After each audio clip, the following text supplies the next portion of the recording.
ବର୍ଣ୍ଣମାଳା ପଢ଼ିଥିଲେ। ବର୍ଣ୍ଣମାଳା ଭିତରୁ ସ୍ୱରବର୍ଣ୍ଣ ଆଉ ବ୍ୟଞ୍ଜନ ବର୍ଣ୍ଣ ଶିଖି ସାରିଥିଲେ। ଆଜି ଆମେ ମାତ୍ରା ଶିଖିବା। ମାତ୍ରା ସ୍ୱରବର୍ଣ୍ଣ ଅକ୍ଷରକୁ ନେଇକି ହେଇଥାଏ, କିନ୍ତୁ ଅ ଅକ୍ଷରର ମାତ୍ରା ହୁଏ ନାହିଁ। ଆ ଠାରୁ ଔ ପର୍ଯ୍ୟନ୍ତ ଅକ୍ଷରର ମାତ୍ରା ଅଛି, ତାକୁ ଆମେ ଗୋଟିଏ ଗୋଟିଏ କରି ଶିଖିବା। ତାହେଲେ ପାଠ 10 ରେ ଆଜି ଆମେ ଆ କାର ମାତ୍ରା ଶିଖିବା। ଏଇଠି ଦେଖ ପାଠ 10 ଆ କାର ମାତ୍ରା।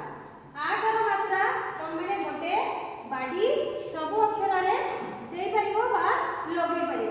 ତାହେଲେ ଦେଖ କ ହଣ ଯୁକ୍ତ ଆ ସମାନ କା, খ ହଣ ଯୁକ୍ତ ଆ ସମାନ ଖା।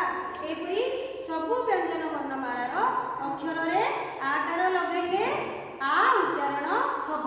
କ ଆକାରେ କା, ଖ ଆକାରେ ଖା, ଗ ଆକାରେ ଗା, ଏହିପରି ସୃଷ୍ଟି ହବ। ତାହେଲେ ତମମାନେ କଣ କରିପାରିବ, ଇଏ ହେଉଛି ଆ କାର ମାତ୍ରା। ଏଇ ଆ କାର ମାତ୍ରା ଏହିପରି ସବୁ ଅକ୍ଷରରେ ଆମେ ଯଦି ଲଗେଇବା ସିଏ କଣ ହବ, ଏଠି ଆମର କ ଆକାରେ ହେଲା କା, ସେହିପରି ଖ ଆକାରେ ଖା, ଗ ଆକାରେ ଗା ଉଚ୍ଚାରଣ ହବ। ତାହେଲେ ତାର କିଛି ଶବ୍ଦ ଆମେ ଦେଖିବା। ଏଇଠି ଦେଖ ପ ଆକାରେ ପା, ଛ, ଦୁଇ ଅକ୍ଷର ଶବ୍ଦରେ ମାତ୍ରା ଲାଗିଛି। ଛ ଆକାରେ ଛା, ତ, ମ ଆକାରେ ମା, ଠ, ତିନି ଅକ୍ଷର ଶବ୍ଦର ମାତ୍ରା ଦେଖ। ପ ତା କା, ପ ତ ଆକାରେ ତା, କ ଆକାରେ କା, ପତାକା। ସେହିପରି ରାମାୟଣ, ର ଆକାରେ ରା, ମ ଆକାରେ ମା, ୟଣ, ରାମାୟଣ। ଚାରି ଅକ୍ଷର ଶବ୍ଦରେ ମାତ୍ରା ଲଗେଇକି ପଢ଼ିଲେ। ଏବେ ଆମେ କିଛି ବାକ୍ୟରେ ମାତ୍ରା ଲଗେଇ ପଢ଼ି ଶିଖିବା।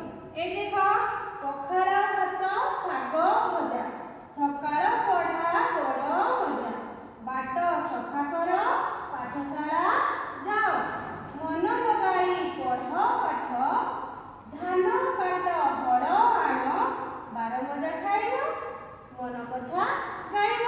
ତାହେଲେ ମୁଁ ସବୁ ଶବ୍ଦରେ ମାତ୍ରା ଲଗେଇ ତୁମମାନଙ୍କୁ କହିଲି, ତମମାନେ ବାକ୍ୟକୁ ବି ମାତ୍ରା ଲଗେଇ ପଢ଼ି ଶିଖିବ। ପଖାଳ, ଏଠି ଖ ଆକାରେ ଖା ଅଛି, ସେହିପରି ଭ ଆକାରେ ଘା ଅଛି, ସ ଆକାରେ ସା ଅଛି। ତାହେଲେ ଆଜି ଆମେ ମାନେ ଆ କାର ମାତ୍ରା ଶିଖିଲେ। ୟାକୁ ତମେ ପାଠ 10 ରେ ମନ ଦେଇକି ପଢ଼ିବ ଏବଂ ଶିଖିବ। ଧନ୍ୟବାଦ।